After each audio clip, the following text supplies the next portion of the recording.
Good evening दोस्तों। Good evening sir. स्वागत है जीके जीएस ग्रुप डिस्कशन में। Thank you sir. आज हम लोग का 13वां पार्ट तरंग और ध्वनि। ठीक है, तरंग और ध्वनि। आवाज क्लियर है, कोई दिक्कत नहीं? ऊंची आवाज में तो आज नहीं बोल पाएंगे उतना, ठीक ना?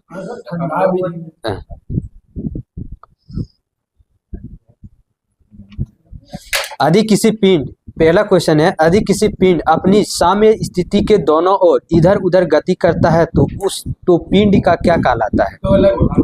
क्या कहलाता है? दोलन गति अथवा कंपन गति। दोलन गति या कंपन गति। ठीक है। क्या सभी दोलनीय गति आवर्तीय गति होती है? क्या सभी दोलनीय गति आवर्तीय गति होती है?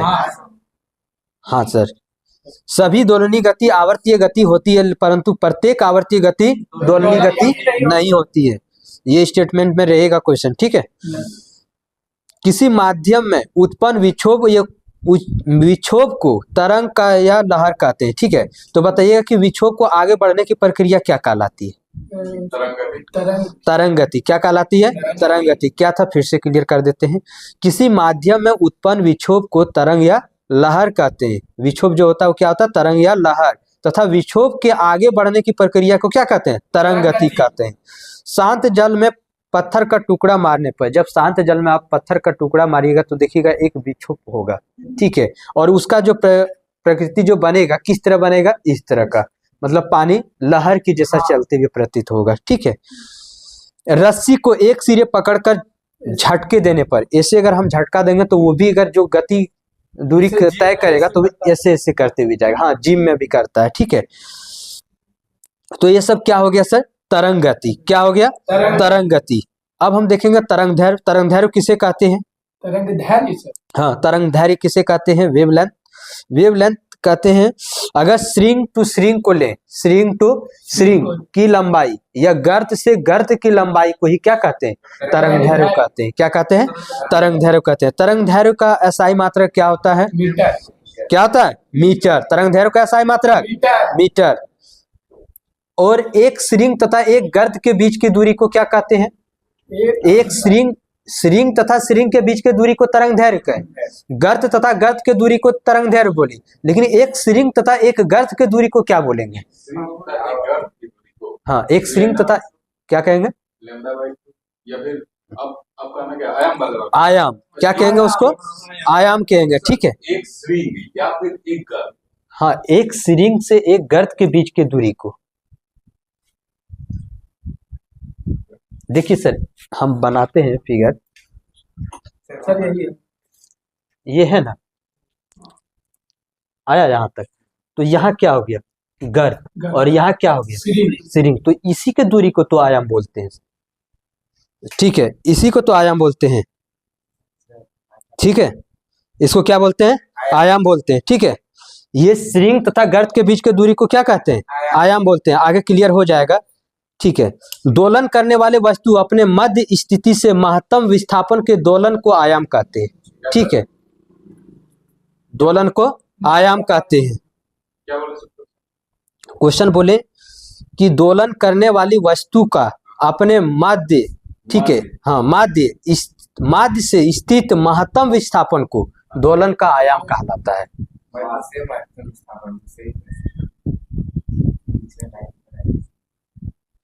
ठीक है, अगर इसको फुल फिगर में देखा जाए तो देखिए ये बना है।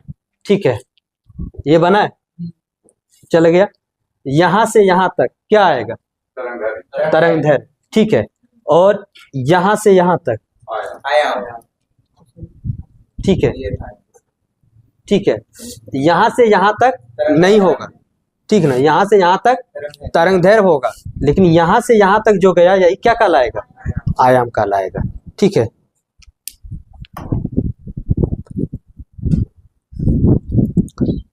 चलिए नेक्स्ट देखें। रस्सी को झटके पर उत्पन्न करना क्या कहलाता है? हाँ, रस्सी को झटके पर उत्पन्न क्या कहलाता है? तरंग कहलाता है। क्या कहलाता है? तरंग। अनुप्रस्थ तरंग में किसका निर्माण होता है? अनुप्रस्थ तरंग में किसका निर्माण होता है? देखिए ये अनुप्रस्थ में है कि नहीं, तो किसका किसका निर्माण हो रहा है?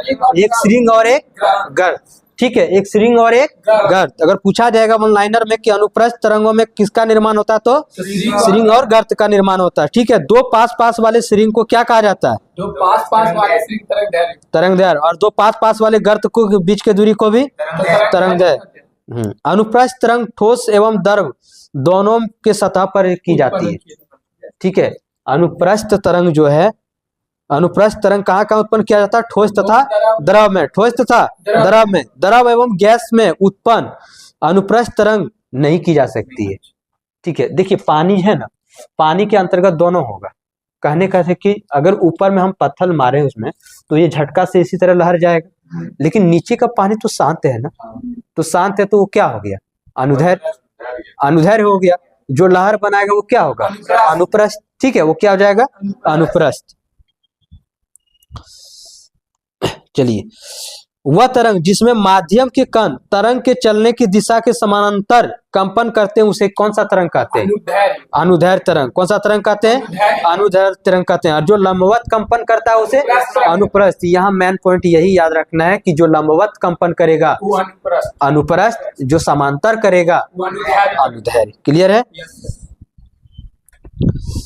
कभी म्यूजिक देखिएगा जब चलता है तो ये सब ऊपर नीचे चलता है ना, तो वो किस में रहता है, अनुदैर्घ्य में रहता है। वो समांतर बनाता है, ना कि वो लंबवत बनाएगा। ठीक है, चलिए, संपीड़न वाले स्थान पर दाब और घनत्व क्या होता है, क्या सर? संपीड़न वाले स्थान पर दाब और घनत्व अधिक होता है। क्या होता है, अधिक होता है। जैसे संपीड़न का मतलब क्या, कंप्रेस करना। कंप्रेस मतलब दबाएं तो उसका घनत्व तो एडजस्ट बहुत बढ़ गया ना, पहले तो फैला हुआ था, अब उसको एक जगह कर दिए तो घनत्व अधिक होगा, दाब भी अधिक होगा। जबकि विरलन वाले स्थान पर दाब और घनत्व कम होगा। Very good. कौन सा तरंग सभी माध्यमों में उत्पन्न की जा सकती है, अनुदैर्घ्य तरंग सभी माध्यमों में उत्पन्न की जा सकती है। चलिए, अनुप्रस्थ तरंग और अनुदैर्घ्य तरंग के योग को क्या कहेंगे, यांत्रिक तरंग। क्या कहेंगे, यांत्रिक तरंग। तो जल में कौन सा तरंग, यांत्रिक तरंग। ध्वनि का तरंग, ध्वनि का तरंग, हाँ, अनुदैर्घ्य तरंग। ठीक है, कभी कभी ये अनुप्रस्थ भी हो जाएगा। ठीक है, स्प्रिंग का तरंग भी आंतरिक तरंग में आएगा। तो तीन चीज, जल का तरंग, ध्वनि का तरंग और स्प्रिंग का तरंग किसमें हो जाएगा, अनुप्रस्थ हो जाएगा, स्प्रिंग। ठीक है, हाँ सर, अनुप्रस्थ कब होता है, जब आप स्प्रिंग को दबा दिए ना और छोड़ दीजिएगा। ठीक ना, छोड़ने के बाद देखिएगा वो ऐसे ऐसे छिटकले हुए आगे बढ़ जाएगा। कभी स्प्रिंग को छोड़िएगा ना, ये या फिर वो रड वाला जो होता है ना, जो बैंडल रहता है, कभी एक उसका खोल दीजिएगा, देखिएगा वो अपना कंपन करते हुए उछलते उछलते जाएगा। तो इसको दोनों में रखा गया है। चलिए, अब बताइएगा, श्रव ध्वनि तरंग कितना से कितना रेंज के बीच में होता है। श्रव मतलब क्या, जो हम लोग सुन सकते हैं, मनुष्यों के द्वारा सुने जा सकने वाला ध्वनि तरंग कौन सा है, श्रव ध्वनि। श्रव ध्वनि तरंग जो कितना से कितना रहता है, 20 हर्ट्ज से 20,000 हर्ट्ज। 20 Hz से 20,000 Hz, जिसको कहते हैं 20 हर्ट्ज से 20,000 Hz। कहीं 20,000 नहीं दे, 20 के लगा दी तो के बराबर क्या होता है, 1,000 होता है। क्या होता है, के बराबर 1000। अभी जैसे हम लोग का चैनल देखिएगा, वहां सब्सक्राइब दिखेगा आप लोग का 1.08 के का मतलब क्या है कि वो 1000 में है। ठीक है, 1000 समथिंग है। ठीक है, तो के का मतलब क्या हो गया, 1000। वहां कैसे, हाँ, वहां 1 2 3 कुछ भी लगाइए, उससे कोई दिक्कत नहीं है। के मतलब क्या रखना है दिमाग में, 1000। तो यहाँ 20,000 है। ठीक है, तो 20 के Hz भी लिख सकते हैं इसको। ठीक है, अपस्रव तरंग, अपस्रव ध्वनि तरंग, जिन आंतरिकों को तरंग की आवृत्ति का रेंज कितना होता है, 20 से कम, 20 Hz से कम, 20 Hz से कम। और इसको सुने जा सकने वाले नहीं, हम लोग मनुष्य नहीं सुनेगा। कौन कौन इसको सुन सकता है, इसको सर कुत्ता, बिल्ली, कछुआ, ठीक है, कुत्ता, बिल्ली, सांप, कछुआ कौन से ध्वनि तरंग को सुन लेते हैं, अपस्रव तरंग। अपस्रव तरंग जिसका रेंज होता है 20 हर्ट्ज से नीचे, 20 हर्ट्ज से नीचे। एक होता है पराश्रव तरंग। क्या होता है, पराश्रव तरंग। पराश्रव तरंग क्या होता है सर, जिसका रेंज 20,000 Hz से ऊपर हो या 20 के Hz से ऊपर हो, ठीक है, उसे पराश्रव तरंग कहते हैं। पराश्रव तरंग किसके द्वारा उत्पन्न किया जाता है? चमगादड़। चमगादड़ के द्वारा उत्पन्न किया जाता है। वो अपना मार्ग, हाँ, चमगादड़, डॉल्फिन, डॉल्फिन, और एक क्या था सर? इलेक्ट्रो क्या बोले सर? हाँ, पियाजो इफेक्ट, हाँ, वो इफेक्ट पर आएगा, ठीक है। चलिए, तो हम लोग क्या देख रहे थे? पराश्रव तरंग, ठीक है। सबसे पहले तीनों का रेंज एक बार बताइएगा। सबसे पहले बताइए अश्वश्रव का, जिसको हम नहीं सुन हम नहीं सकते, सुन सकते, इससे कम। नीचे, ठीक है। वहीं श्रव सुन सकने वाला 20,000 20 से 20,000, नहीं, उसके बाद एक पराश्रव तरंग 20,000 हर्ट्ज से अधिक। 20,000 हर्ट्ज से अधिक। अधिक। चलिए, हो गया।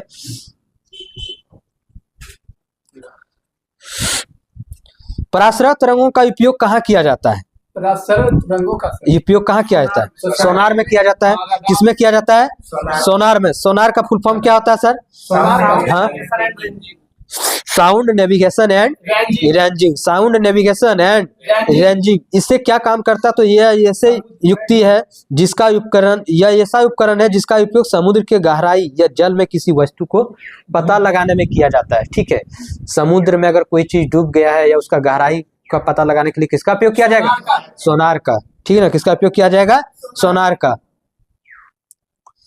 वो क्या करता है? पराश्रव तरंग ध्वनि को भेजता है। अगर वहां से रिटर्न आ गया तो जान जाता है कि वहां कुछ वस्तु है, ठीक है। क्लियर है? चलिए, कृषि के कीटों को नष्ट करने में किसका प्रयोग किया जाता है? पराश्रव तरंग का। Very good. ईसीजी में, इकोकार्डियोग्राफी में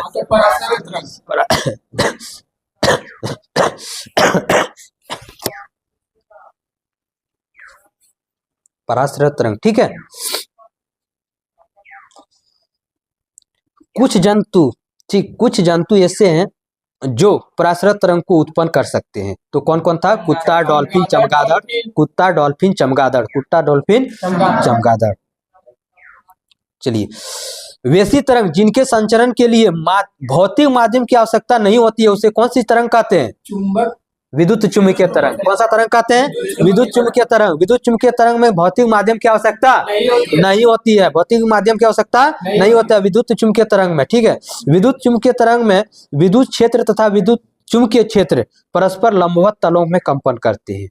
पूछा जाएगा कि विद्युत चुम्बकीय तरंग में विद्युत क्षेत्र तथा चुम्बकीय क्षेत्र कैसा कंपन करते हैं? लंबवत। कैसा करते हैं? लंबवत तलों में कंपन करते हैं। लंबवत तलों में कंपन करते हैं। सभी विद्युत चुम्बकीय तरंग अनुप्रस्थ तरंग होती है। सभी विद्युत चुम्बकीय तरंग कैसी तरंग?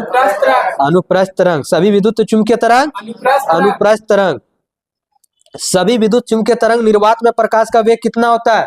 निर्वात में 332 मीटर प्रति सेकंड। 3 × 10⁸ मीटर पर सेकेंड। Very good. विद्युत चुम्बकीय तरंग को सर्वप्रथम किसने बताया था? सर्वप्रथम से हाँ। गाल्टन गाल्टन सीटी बजा के किया था, ठीक है। तो बताया था मैक्सवेल। किसने बताया था? मैक्सवेल ने। पूछा जाएगा विद्युत चुम्बकीय तरंगों के बारे में सर्वप्रथम किसने बताया था? तो मैक्सवेल ने। किसने बताया था? मैक्सवेल ने। विद्युत चुम्बकीय तरंग को क्या हम अपनी नंगे आंखों से देख सकते हैं? नहीं देख सकते हैं। चलिए, विद्युत चुम्बकीय के प्रकार हम लोग देखेंगे। विद्युत चुम्बकीय तरंगों के प्रकार। पहला गामा किरण। पहला क्या है? गामा किरण। तो गामा किरण का खोज किसने किया? हेनरी बेकुलर ने। गामा किरण का खोज हेनरी बेकुलर ने। गामा किरण कैसे उत्पन्न होता है सर? गामा किरण उत्पन्न सर, तो रेडियो एक्टिव, ठीक है, रेडियो एक्टिव परमाणुओं के नाभिक का विघटन होने पर प्राप्त होता है गामा किरण। रेडियो एक्टिव परमाणुओं के नाभिक विघटन होने पर क्या प्राप्त होता है? गामा किरण। वहां तो गामा, अल्फा, बीटा सब निकलता है, ठीक ना। लेकिन अगर पूछा जाए कि गामा कहाँ से प्राप्त किया जाता है, कहाँ से किया जाता है, तो रेडियो एक्टिव परमाणुओं के नाभिक के विघटन से, ठीक है। बताइएगा, गामा किरण की आवृत्ति क्या होता है? आवृत्ति बहुत अधिक होने के कारण ये अपने साथ अधिक ऊर्जा ले जाती है। बहुत कम होने के कारण एक अपने साथ कम ऊर्जा ले जाती है,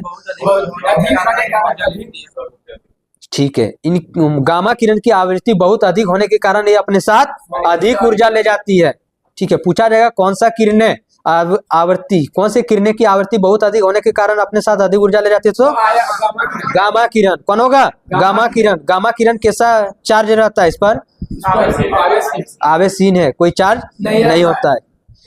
कैंसर के उपयोग में कौन से किरण का प्रयोग किया जाता है? किरण, गामा किरण। कैंसर के उपयोग के लिए गामा किरण। गामा किरण। एक्स किरण का खोज किसने किया है? एक्स किरण का रोंटगेन, एक्स किरण का खोज किसने किया है? रोंटगेन, रोंटगन ने। किसने किया है? रोंटगन ने।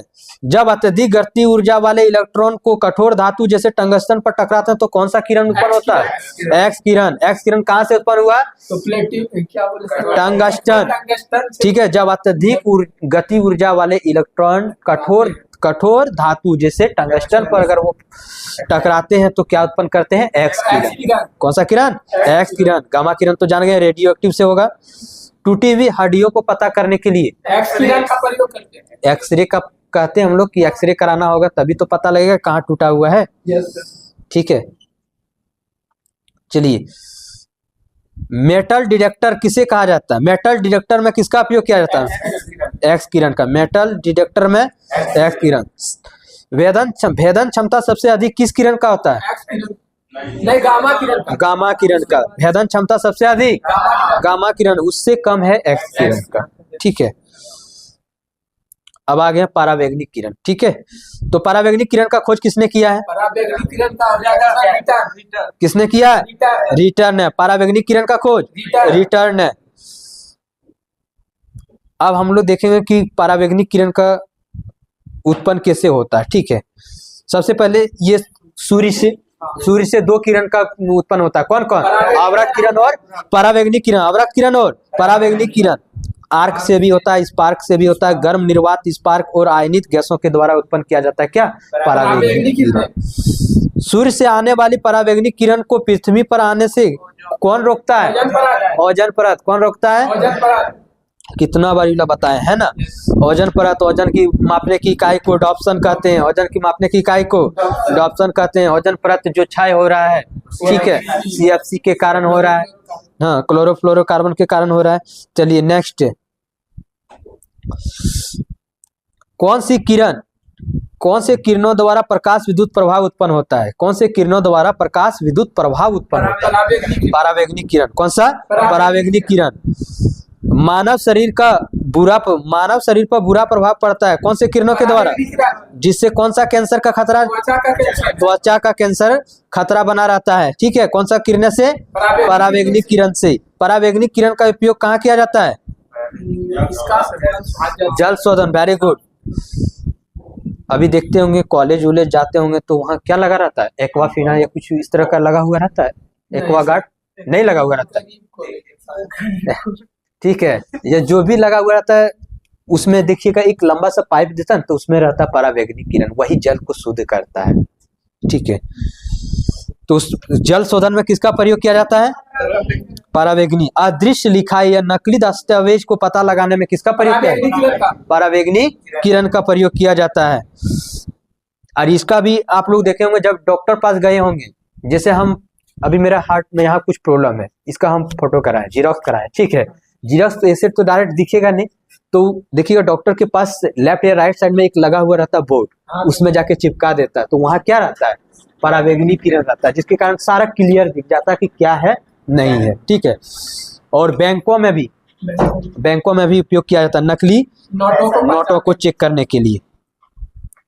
चलिए नेक्स्ट देखते हैं। अब दृश्य प्रकाश का खोज किसने किया है? न्यूटन। किसने किया है? न्यूटन ने। दृश्य प्रकाश किसके गुण का प्रभाव है? किसके? मतलब इसका प्रभाव, इनके गुण क्या है? मतलब कौन कौन से गुण का प्रभाव पड़ता है दृश्य प्रकाश पर?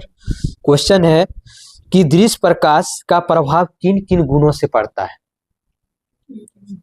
हाँ, जैसे परावर्तन, अपवर्तन, व्यक्तीकरण, विवर्तन। ठीक है। प्रकाश विद्युत प्रभाव, ये सभी के गुण इसमें पढ़ते हैं। हाँ। चलिए, दृश्य प्रकाश का उत्पादन कहाँ से होगा सर? दृश्य प्रकाश का उत्पादन जहां से लाइट आए। Very good. जहां से लाइट आए, जैसे सूर्य हो जाएगा, कोई बल्ब हो जाएगा, ज्वाला हो जाएगा, ठीक है, लैंप हो जाएगा, वहां क्या है? दृश्य प्रकाश, जहां से दिख रहा हो। अवरक्त किरण का खोज किसने किया है? हर्शेल ने। किसने किया है? हर्शेल ने। सूर्य से उष्मा पृथ्वी तक किस किरण द्वारा पहुंचती है? अवरक्त किरण द्वारा। सूर्य से उष्मा पृथ्वी तक किस किरण द्वारा पहुंचती है? अवरक्त किरण। यही किरण है जिसको आने तो देता है लेकिन जाने को नहीं देता है। कौन रोक लेता है इसको? वायुमंडल। ठीक है, कार्बन डाइऑक्साइड। और ये दिन प्रतिदिन बढ़ने के कारण हमारा क्या हो रहा है, ग्लोबल वार्मिंग बढ़ रहा है। ठीक है, चलिए नेक्स्ट, सूक्ष्म तरंग का खोज किसने किया है? सूक्ष्म तरंग का हेनरिक हार्ट्स ने। किसने किया है? हेनरिक हार्ट्स ने किया। लघु रेडियो तरंग भी इसे कहा जाता है। सूक्ष्म तरंग को क्या कहा जाता है? लघु रेडियो तरंग। चलिए बताइएगा, रडार, उपग्रह, बेतार संचार में किसका प्रयोग किया जाता है? लघु रेडियो लघु। टेलीविजन, रिमोट में किसका प्रयोग किया जाता है? अवरक्त किरण का प्रयोग किया जाता है। ठीक है, टेलीविजन, रिमोट कंट्रोलिंग में किसका प्रयोग किया जाता है?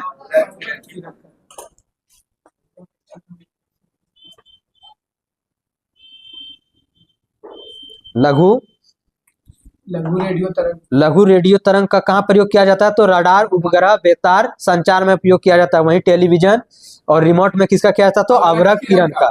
रेडियो तरंग का खोज किसने किया है? मार्कोनी। किसने किया है? मार्कोनी।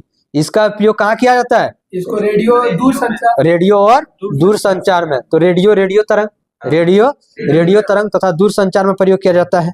ठीक है, जब किसी क्रिया में वायु का तापमान नियत रहता है तो उसे क्या कहा जाता है?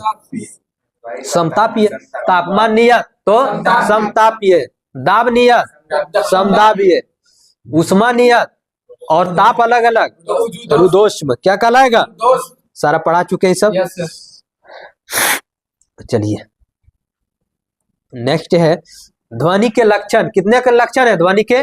3 लक्षण। कौन कौन? एक हो जाएगा आर्द्रता। लक्षण सर, ध्वनि का लक्षण तीव्रता, अच्छा, तीव्रता, आयाम, तारत्व और गुणता।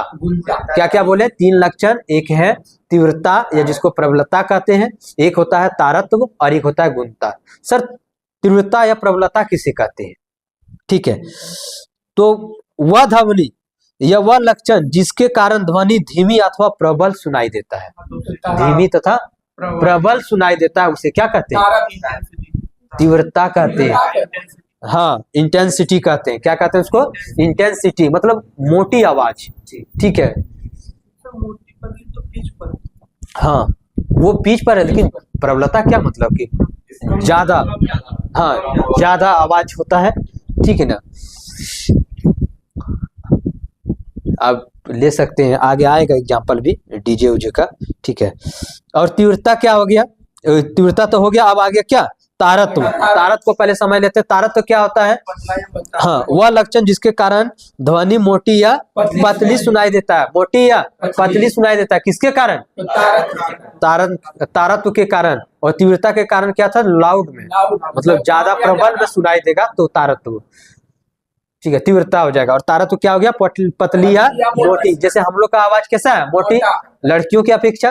ठीक है, लड़कियों का आवाज कैसा आता है? पतली। तो किसके कारण पता करते हैं? ये तारत्व के कारण। लेकिन कुछ कुछ ऐसा आदमी भी मिलेंगे, ठीक है, जहाँ मोटा पतला दोनों आवाज निकाल सकते हैं, तो वहां उसको अगर जांचने के लिए क्या करना होगा? गुणवत्ता। वहां तो तारत्व से आप नहीं कर सकते, तो क्वालिटी ही कर सकता है उसका। ठीक है, तो तीनों जान गए। आप तीनों के बारे में विस्तार पूर्वक देखते हैं। बताइएगा, ध्वनि का वह लक्षण जिसके कारण ध्वनि धीमी अथवा प्रबल सुनाई देता है, उसे क्या कहते हैं? तीव्रता कहते हैं। क्या कहते हैं? तीव्रता। और तीव्रता, ध्वनि की तीव्रता किस पर निर्भर करती है? आयाम पर। किस पर करती है? आयाम पर। ध्वनि की तीव्रता आयाम पर। ध्वनि का तीव्रता का SI मात्रक?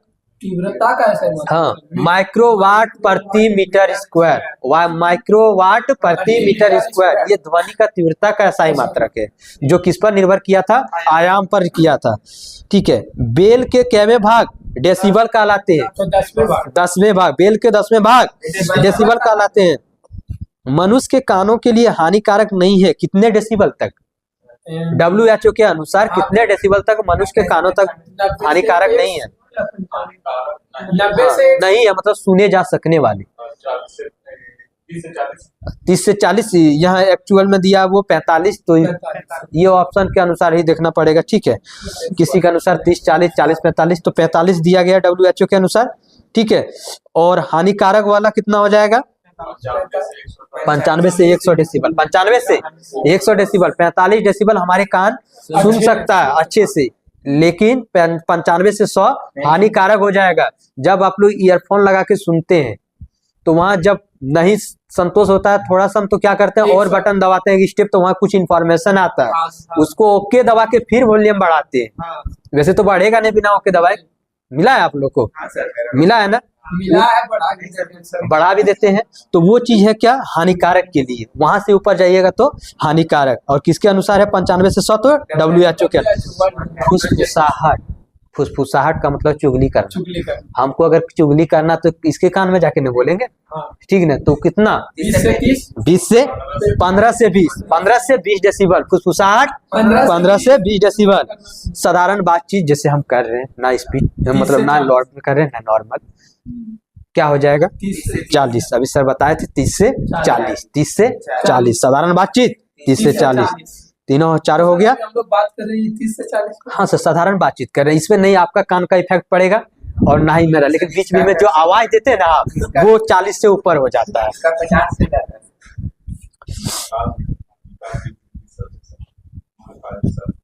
हाँ, वो सर का अलग लक्षण है, अलग लक्षण है पढ़ाने का, है ना?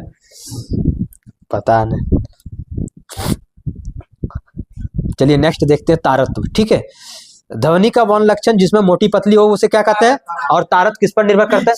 आवृत्ति, आवृत्ति पर। हम लोग दो चीज देखें और वेरी वेरी इंपॉर्टेंट है, यहाँ कंफ्यूजन होगा।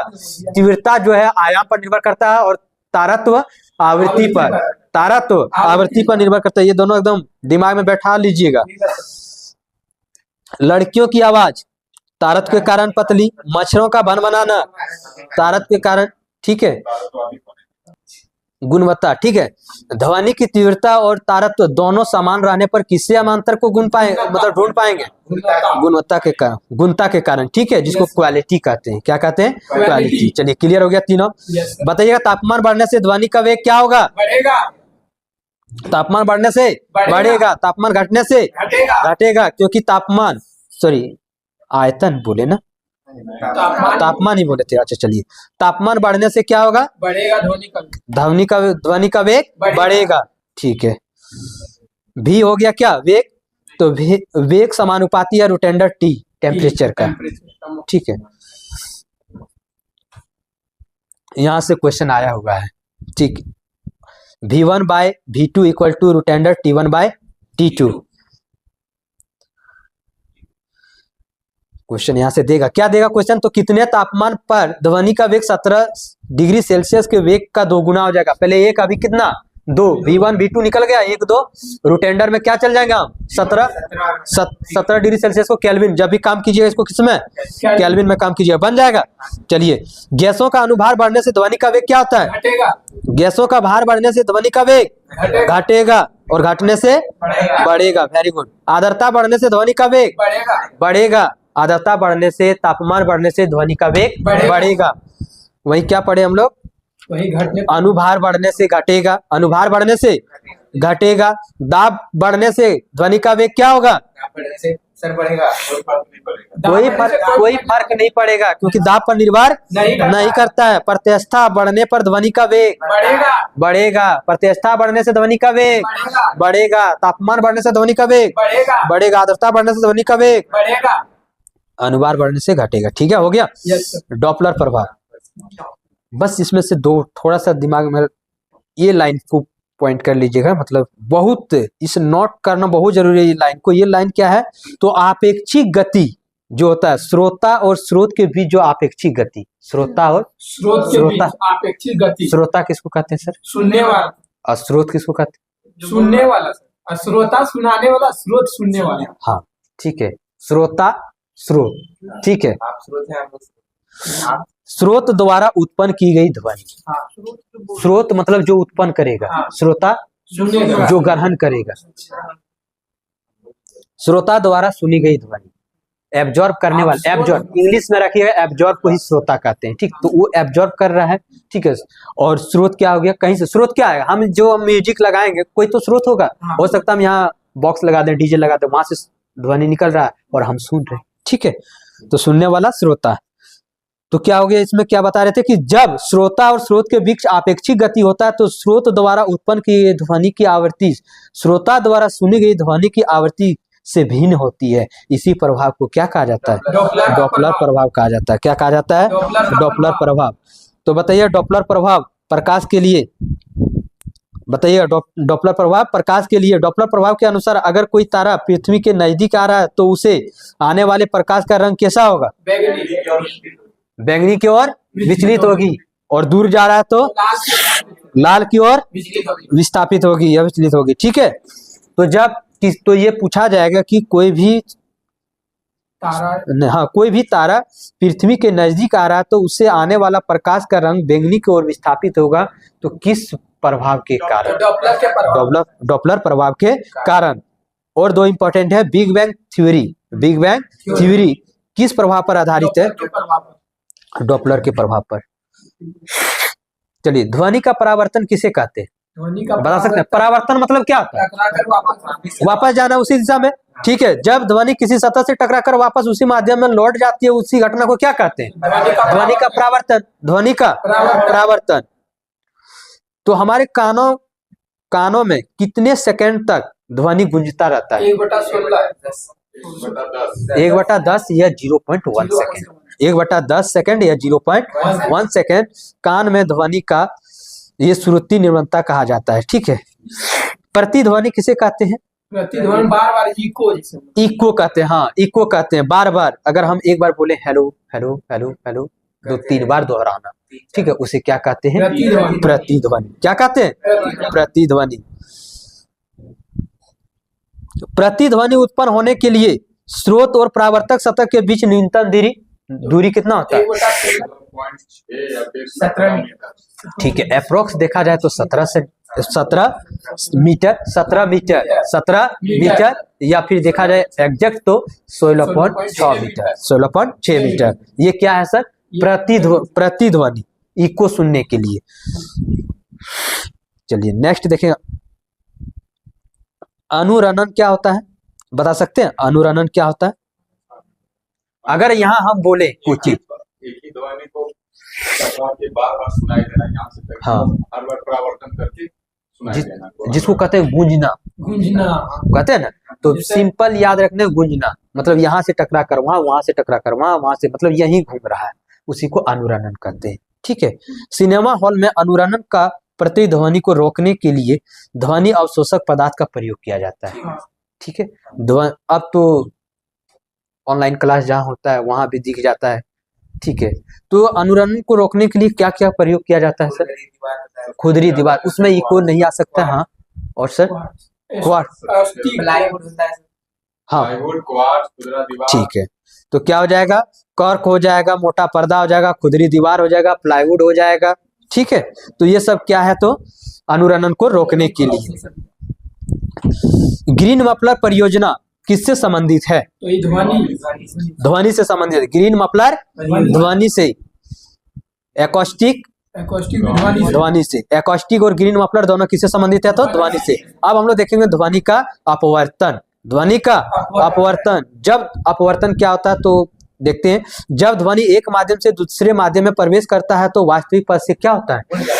मुड़ जाता है, उठ जाता है, ठीक है, या नीचे हो जाता है, कुछ भी होगा। तो वो किसके कारण होता है? तो अपवर्तन के कारण। यही अपवर्तन के कारण हम लोग देखे थे लेंस, दर्पण में भी, लेंस में भी देखे होंगे कि जो पानी के अंदर छड़ी हमको थोड़ा तिरछा नजर आता, तो अपवर्तन के कारण ही।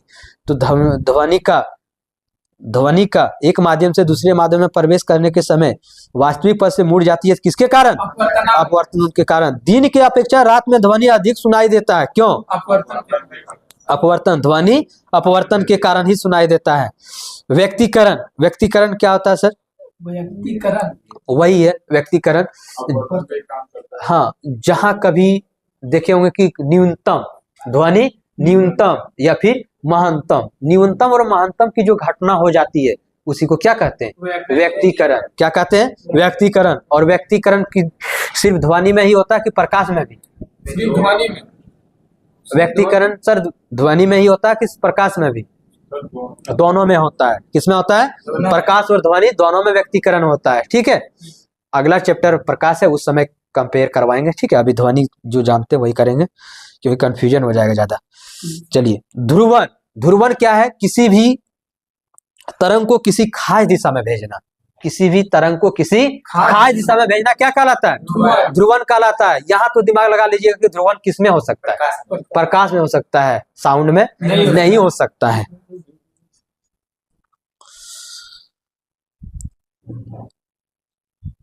चलिए नेक्स्ट है मैक संख्या। ठीक है, मैक संख्या क्या है सर? वायुयान की चाल बटे ध्वनि का वेग।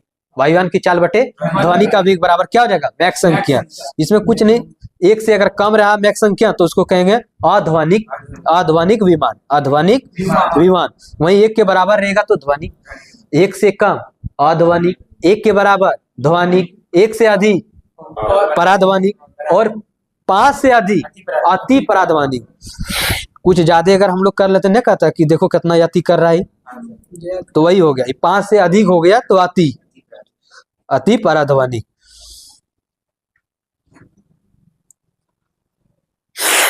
चलिए नेक्स्ट बताइए विवर्तन। विवर्तन क्या होता है? किसी दरवाजे के किनारे से टकराकर ध्वनि तरंग का बाहर निकलना विवर्तन कहलाता है। क्या कहलाता है? विवर्तन। अब बताइए विवर्तन किस में हो सकता है? ये सिर्फ ध्वनि ध्वनि में हो सकता है। विवर्तन सिर्फ ध्वनि में हो सकता है, ये प्रकाश में नहीं हो सकता। तो दो चीज देखें, ध्रुवन जो केवल प्रकाश में हो सकता है, विवर्तन जो केवल ध्वनि में हो सकता है। कोई दिक्कत नहीं सर। आर्गन नली सब तो उतना इम्पोर्टेंट नहीं है। ठीक है, चलिए आगे बढ़ते हैं। अब बताइएगा आप लोग, तरंगदैर्घ्य सबसे अधिक किस रंग का होता है? किसका होता है? लाल का। तरंगदैर्घ्य सबसे अधिक लाल का। तो कोई ट्रिक याद है क्या? बेजानी हापी नाला। किधर से लिखना है? नीचे से ऊपर। और तरंगदैर्घ्य, सिर्फ तरंगदैर्घ्य जो होगा वो लाल रंग का अधिक होगा। बात वेग हाँ, वेग और तरंगदैर्घ्य लाल रंग का अधिक होगा, बाद बाकी सब कम होगा। ठीक है, देख लेते हैं आगे आएगा। तो वे यानी हापी नाला, वे यानी हापी नाला। वे पर बैगनी, आसमानी, नीला, हरा, पीला, नारंगी, लाल। नीचे से ऊपर सजा दिए और तरंगदैर्घ्य के अनुसार ऊपर से नीचे लेंगे। ठीक है, वही था गामा किरण, दृश्य किरण पढ़े ना, तो वहां भी एक ट्रिक था। पीडीएफ में पढ़े होंगे आप लोग। ट्रिक क्या था?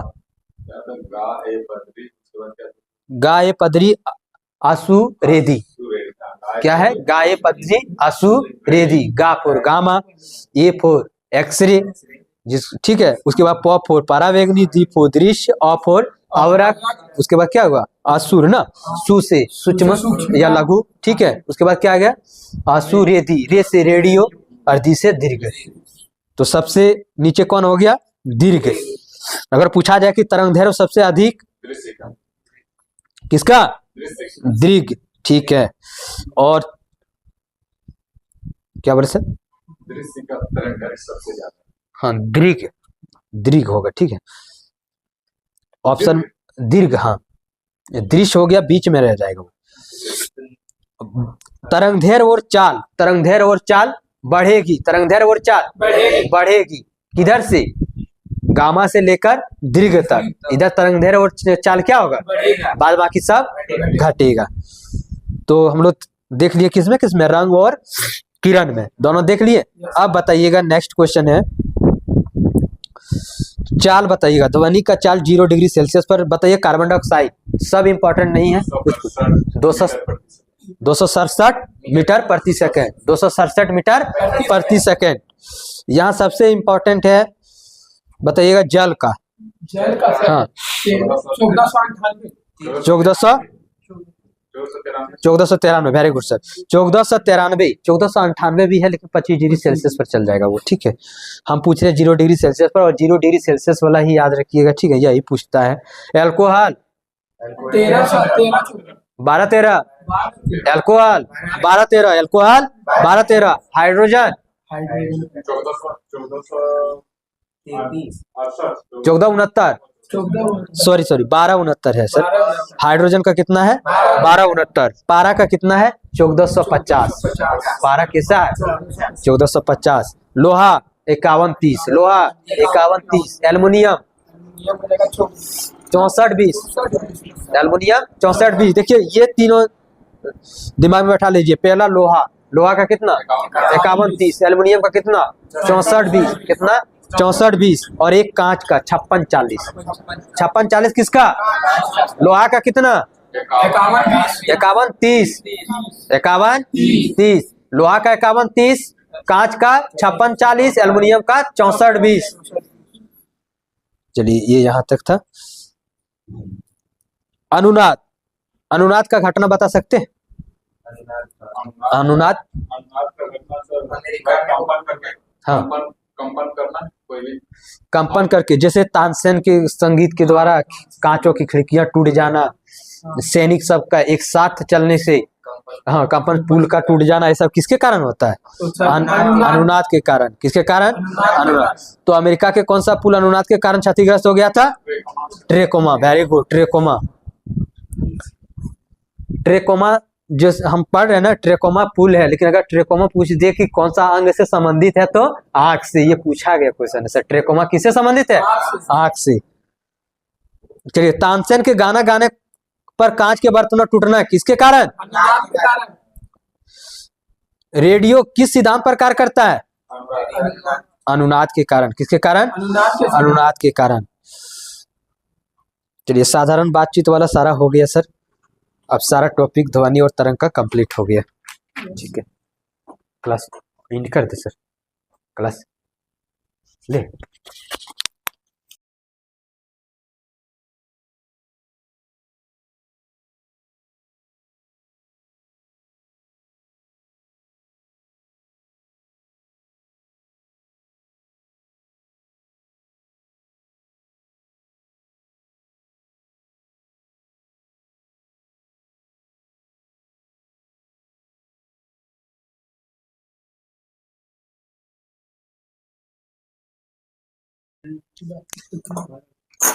गुड इवनिंग सभी को। Good evening sir. स्वागत है आप लोग का जीके जीएस ग्रुप डिस्कशन में। Thank you sir. हम लोग आगामी खेल के बारे में देखेंगे, ठीक है? याद किए आप लोग? चलिए बताइए, 34वां ग्रीष्मकालीन ओलंपिक खेल कहाँ पे होगा? ग्रीष्मकालीन खेल? हाँ, 34वां। ये हो जाएगा ऑस्ट्रेलिया में। 33वां पहले बताइए तो। अरे ओलंपिक कहाँ हुआ था? 34वां। पेरिस में। तो वही तो पूछ रहे हैं। 34वां ग्रीष्मकालीन ओलंपिक वही चीज है जी, वही चीज है, बकाना नहीं है। कहाँ हुआ था? पेरिस में हुआ था। उसी तरह 33वां पेरिस में हुआ था। 34वां कहाँ होगा? तो 34वां होगा अमेरिका में, लॉस एंजिल अमेरिका में। 34वां अमेरिका में। 35वां कहाँ होगा? 35वां कहाँ होगा? आप बोले थे अभी, बताइए। ठीक है, ऑस्ट्रेलिया का। ठीक है, ब्रिसलैंड ऑस्ट्रेलिया। ठीक, तो तीनों देख लिए। 33वां कहाँ हुआ था? पेरिस। 33 कहाँ हुआ था? पेरिस। 34वां अमेरिका। अमेरिका का कहाँ? Loss angel. ठीक है, लॉस एंजलिस। ठीक है, उसके बाद हम लोग देखें 35वां ऑस्ट्रेलिया। कहाँ पे? हाँ, ब्रिस्बेन। ठीक है, ब्रिस्बेन हो गया। अब हम लोग देखेंगे शीतकालीन। शीतकालीन एक होता है ग्रीष्मकालीन, एक होता है शीतकालीन। शीतकालीन हम लोग 25वां और 26वां देखेंगे। 25वां और 26वां। 25वां शीतकालीन बताइए। इटली। याद रखिएगा इसको, अगर याद रखिएगा तो देखिए, दो चीज पूरी तरह से याद रखना है, पूरी तरह से याद नहीं रखना है। दो चीज याद रखिएगा कि शीत को, किसको? शीत को 25 के रेशियो में मिलाना है। शीत को 25 के रेशियो में मिलाना है। और दूसरा, ये थोड़ा सा गलत है लेकिन फिर भी बता देते हैं, ठीक है? थोड़ा ट्रिक गलत है। क्या है? 26 में सीता फंस गई। 26 में सीता फंस गई। ठीक है, दो चीज याद रख लिए। तो क्या हुआ? 26 पहले 26 देखिए, 26 में क्या बोले? सीता फंस गई। तो यानी कि 26वां जो हुआ शीतकालीन। सीता मतलब आप सुनिए, बहुत बोलते हैं, सुनिए ना मेरा बात पूरा पहले सुनिए। तो हम अभी ट्रिक ही बता रहे हैं और आप बोल रहे हैं गलत बता रहे हैं। ठीक है, गलत बता रहे हैं। 26 में सीता फंस गई, यही ना? तो 26 मतलब 26वां, शीत मतलब शीतकालीन ओलंपिक, और फंस गई मतलब फ्रांस। ठीक है, हो गया। उसके बाद 25 का क्या बोले? तो 25 शीत को 25 में मिलाना है। 25 का रेशियो में मिलाना है, यानी कि 25वां शीतकालीन जो है मिलान में। कहाँ पे हुआ है? तो मिलान में हुआ है। मिलान कहाँ है? इटली में है। ठीक है, मिलान इटली। Milan Italy. ठीक है, ठीक है। अब देखते हैं चौथा, मतलब चौथा शीतकालीन और चौथा ग्रीष्मकालीन युवा हाँ, युवा ओलंपिक, ठीक है। युवा को हम लोग बच्चा मानेंगे, क्या मानेंगे? बच्चा। क्या मानेंगे? बच्चा। अब पहले ये बताइए कि बच्चा कोई भी है, शीत यानी कि ठंडा से लिखेंगे, क्या देखेंगे? ठंडा से। शीत मतलब ठंडा। बच्चा को ठंडा के दिन में गोदी से उतरना चाहेगा? नहीं उतरना चाहेगा, ठीक है। तो हम लोग गोदी को क्या बोलते हैं? कोरा बोलते हैं कि नहीं? तो भाई कोरिया, ठीक है। क्या हो जाएगा? चौथा शीतकालीन युवा ओलंपिक कहाँ हुआ था? कोरिया। हम लोग को उतना याद नहीं रखना है, सिर्फ ये याद रखना है कि बच्चा जो है ठंडा के दिन में यानी शीत में कोरा से नहीं उतरता है, ठीक है। पहला। उसके बाद ग्रीष्मकालीन युवा ओलंपिक। ग्रीष्मकालीन युवा ओलंपिक, तो ग्रीष्म का मतलब क्या हुआ? गर्मी। और गर्मी का चीज मतलब गर्मी वाला खाना हम लोग को निगलने में क्या होता है? कठिनाई होता है कि नहीं होता है? ठीक है। तो क्या हो जाएगा फिर? सेनेगल। और अगर खा लिए तो डकार तो मारना ही मारना है, ठीक है। उसका राजधानी पहुंच जाइएगा। तो एक बार फिर से हमको बता दीजिए 34वां ग्रीष्मकालीन ओलंपिक। 34वां ग्रीष्मकालीन। हाँ। तो मिला नहीं, ग्रीष्मकालीन तो पेरिस। कहाँ? अमेरिका। हाँ, ये सही बोला। अभी तक कहाँ इस सबका ध्यान है? 33वां जब पेरिस में हुआ है, अभी तक कितना बार उधर पीछे इतना बड़ा कहानी पड़ा है। अमेरिका। हाँ, 34वां कहाँ हुआ? अमेरिका। अब एगो लाठी रखना पड़ेगा, मारेंगे यहीं से खींच के, खाली दांत खींचता है। 35वां ग्रीष्मकालीन ओलंपिक ऑस्ट्रेलिया, ठीक है। 25वां शीतकालीन ओलंपिक खेल 25वां शीतकालीन। हाँ, कहाँ हो जाएगा? 25 रुपया में मिलान, ठीक है। 25 का मतलब 25 का रेशियो में मिलान। 26वां शीतकालीन कहाँ? ठीक है। 26वां शीतकालीन ओलंपिक कोरिया। रूस कहाँ जाता है? ओलंपिक हम पूछ रहे हैं। हाँ, 26वां फ्रांस, ठीक है। अब आप लोग जो बोल रहे हैं कोरा कोरा कोरा में हम क्या बोलें कि पहले बच्चा याद रखना है। क्या आप किसको उठा लीजिए? ठीक है। शीतकालीन युवा ओलंपिक। शीतकालीन युवा सही हो जाएगा। दक्षिण शीतकालीन चौथा शीतकालीन युवा। आपका ध्यान यहाँ पे है? बढ़िया दीजिए। युवा चौथे चल रहा है अभी। हाँ, युवा का हाँ कोरिया, ठीक है। युवा हम बताए थे। देखिए बात है क्या, आप लोग खुद तो पढ़ के आते नहीं है और जब कुछ बताते हैं उसमें भी काई काई करते हैं। क्या बताए थे हम युवा के बारे में? जब युवा आए तो उसको बच्चा मानना है, और शीत मतलब ठंडा के दिन। अब इतना तो याद न रखिएगा, ठीक है। और ग्रीष्मकालीन का क्या बताए थे युवा का? ग्रीष्मकालीन का इसका तो याद था। एक बच्चा को हाँ, एक बच्चा को गर्म खाना खिलाएंगे तो क्या होगा? निगल पाएगा। तो यही बताए थे, ठीक है। 38वां राष्ट्रीय खेल भारत उत्तराखंड। हाँ, राष्ट्रीय खेल है भारतीय में होगा, उत्तराखंड। कहाँ होगा? उत्तराखंड। तो इससे पहले 37वां कहाँ हुआ था? इससे पहले 37वां। हाँ, इतना बड़ा कहानी पढ़ लिए अभी तो ये भी नहीं पता है। 37वां पढ़े थे ना पिछले क्लास में। गोवा। गोवा कहाँ हुआ था? गोवा। गोवे, ठीक है। 20वां एशियाई खेल जापान। जापान। 20वां एशियाई खेल कहाँ हुआ था? जापान। तो कैसे याद रखेंगे इसको कि हम एशिया गए 20 रुपया का पान खाए। कहाँ गए? एशिया गए 20 रुपया का पान खाए, ठीक है। पान फॉर जापान, 20 रुपया का पान खाए। कहाँ खाए? जापान, ठीक है।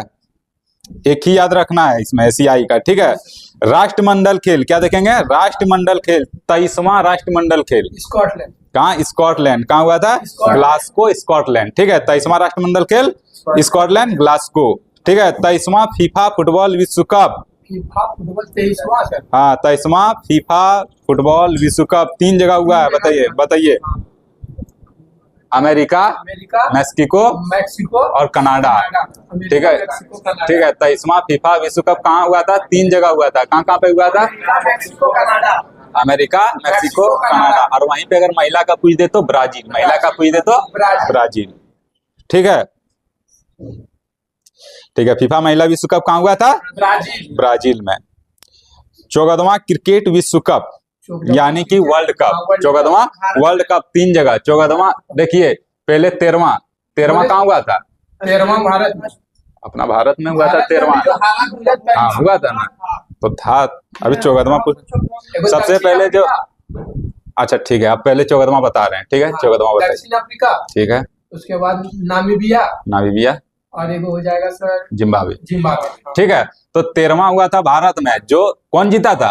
ऑस्ट्रेलिया जीत गया। वो हो चुका था, भारत में हुआ था। ऑस्ट्रेलिया ऑस्ट्रेलिया विजेता रहा, विजेता कौन रहा? भारत रहा। ठीक है, 6 बार ऑस्ट्रेलिया कितना बार जीता था? 6 बार जीत चुका है और 6 विकेट से भी इस बार जीता था। ठीक है, 6 विकेट से जीता था या 8 विकेट? अब आप लोग 7 बोल रहे हैं। अब रुकिए देख लेते हैं, आप लोग हमको भी कंफ्यूज कर रहे हैं। कहाँ पे देखे थे ये? उसी साइड था, हम्म? उधर था, उसी साइड था, इधर कहाँ? पेरिस 13वां यहाँ पे 6 विकेट से जीता है।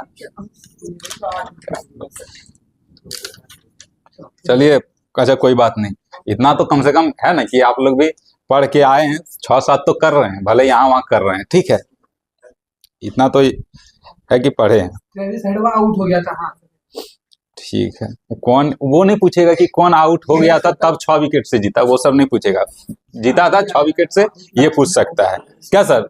वो पूछेगा क्या कि लास्ट विकेट से मतलब कौन लास्ट विकेट गिरा था? सो चलिए तो 13वां कहाँ खेला गया था? भारत में। 14वां कहाँ खेला गया? 3 जगह 14वां खेला जाएगा, 3 जगह। कहाँ कहाँ? दक्षिण अफ्रीका, नामीबिया और जिम्बाब्वे। ठीक है, अब 15वां थोड़ा सा इंपॉर्टेंट है, 14वां से ज्यादा इंपॉर्टेंट कौन है? 15वां, क्योंकि ये भारत और बांग्लादेश में खेला जाएगा। कहाँ खेला जाएगा? भारत और बांग्लादेश। चलिए आते हैं आईसीसी महिला क्रिकेट विश्व कप। आईसीसी महिला क्रिकेट विश्व कप ये भारत में। कहाँ? भारत में। ठीक है, 10वां आईसीसी चैंपियन ट्रॉफी पाकिस्तान, 10वां पाकिस्तान, 10वां आईसीसी ट्रॉफी पाकिस्तान। और वहीं 11वां पूछे तो भारत, 11वां पूछे तो भारत। 10 क्या कंफर्म नहीं है सर? अभी भारत अगर छोड़ देगा तो फिर होगा पाकिस्तान चलेगा, छोड़ दिया। चलिए कोई दिक्कत नहीं है। चलिए 10वां आईसीसी पुरुष T20 विश्व कप। रूस T20 10वां सर। हाँ। तो भारत और श्रीलंका, भारत और श्रीलंका, भारत और श्रीलंका। ठीक है, इससे पहले कहाँ हुआ था? हाँ, जो 10वां वेस्ट इंडीज और अमेरिका, वेस्ट इंडीज और अमेरिका, वेस्ट इंडीज और अमेरिका में हुआ था। अमेरिका में खूब पानी पड़ रहा था ना। हाँ। 16वां पुरुष हॉकी विश्व कप। 16वां पुरुष हॉकी विश्व कप। हाँ, तो 2 जगह। हाँ, बेल्जियम और नीदरलैंड। हाँ, बेल्जियम और नीदरलैंड, बेल्जियम और नीदरलैंड। एक और देखना है, 24वां एशियाई तीरंदाजी चैंपियनशिप बांग्लादेश, तीरंदाजी बांग्लादेश। ये हो गया पूरा। याद रहा कि नहीं रहा? पता नहीं। चलिए जो भी है, जैसे जो भी ट्रिक बताएं, ऐसा नहीं कि एक बार बता दी तो आपको याद हो गया होगा। ठीक है, एक बार वीडियो देखिए या फिर एक बार इसको पढ़ने का कोशिश कीजिए। अगर पढ़िए और वहां पे देखिए कि इतना तो पता चल जाएगा कि इसका कोई ट्रिक बताया था। अगर समझ में नहीं आए तो वीडियो एक बार देख लीजिएगा कि क्या बोले थे। ठीक है, चलिए आप देखते हैं 17वां पेरिस पैरा ओलंपिक। क्या देखेंगे? 17वां पेरिस पैरा ओलंपिक कहाँ पर हुआ था? पेरिस में ही हुआ था। ठीक है, शुभंकर फ्रीजियन कैप। हाँ, फ्रीजियन कैप। ठीक है, वही टोपी, अभी यहाँ टोपी कर दिया। उद्घाटन कहाँ पर हुआ था? उद्घाटन हाँ, फ्रांस। कौन सा स्टेडियम? प्लेस डेला, क्या था? प्लेस डेला कॉनकॉर्ड। क्या? प्लेस डेला कॉनकॉर्ड। हाँ, प्लेस डेला कॉनकॉर्ड स्टेडियम। ठीक है, प्लेस डेला कॉनकॉर्ड स्टेडियम। और वहीं पे पूछा जाएगा समापन तो day Paris, state day Paris stadium, state day Paris stadium. ठीक है, कितने खेल थे? 22। कितना खेल? 22। भारत की ओर से कितना एथलीट गए थे? हाँ, कितना एथलीट गए थे? 84 एथलीट गए थे। ठीक है, उद्घाटन समारोह में भारत का ध्वजवाहक 2 गो था। कौन कौन? सुमित अंतिल और भाग्यश्री यादव। ठीक है, जाधव ही था वो। ठीक है, कौन कौन था? सुमित अंतिल और भागेश्वर यादव। ठीक है, ठीक है, कुछ नहीं है, याद रखिए। ठीक है, भाग्यश्री यादव। अब देखते हैं समापन समारोह में जो ध्वजवाहक था हरिंदर सिंह और प्रीति जी। ठीक, प्रीति पाल। प्रीति भी याद रखिएगा तो कोई दिक्कत नहीं है, पाल ताल नहीं भी याद रखिएगा। क्या सर, नवल सर, चल जाएगा ना? ठीक हो गया। अब भारत के लिए पहला स्वर्ण पदक किसने जीता था पेरिस पैरा ओलंपिक में? ठीक है, अवनी लेखरा। और भारत का पहली महिला जिसने 2 स्वर्ण पदक जीता, ठीक है, अवनी लेखरा।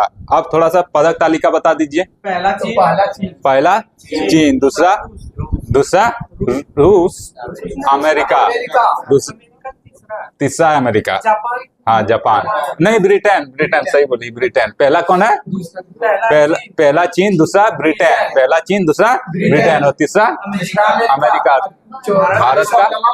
भारत का 18वां, भारत ने कुल कितना पदक जीता?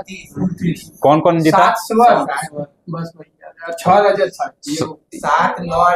देखिए 7, याद रखिएगा 7,913, 7,913 डायरेक्ट याद रखिएगा, 7 9 नहीं रखिएगा, उस तरह भूल जाइएगा। क्या याद रखना है?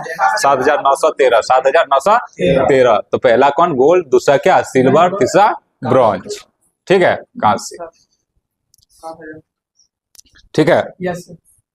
याद रखने का भी तरीका होता है, ठीक है। आप एक बार रट्टा मार के याद तो कर लीजिए, कितना देर तक रख सकते हैं।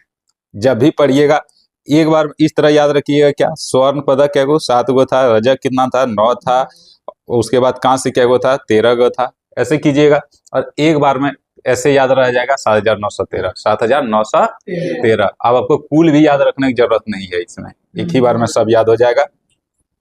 चलिए अब हम लोग देखेंगे क्या? आईपीएल देख लेते हैं। आईपीएल है, ठीक है, 17वां इंडियन प्रीमियर लीग, ठीक, 2024। आयोजन कहाँ हुआ था? अपना भारत में ही हुआ था। टाइटल प्रायोजक कंपनी कौन था? टाटा, ठीक है।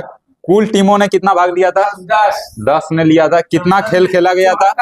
कितना मैच खेला गया था? 74 मैच खेला गया था। पहला मैच किसके किसके बीच खेला गया था? सीएसके और आरसीबी के बीच में खेला गया था। विजेता कौन रहा था? विजेता सीएसके रहा था फर्स्ट मैच।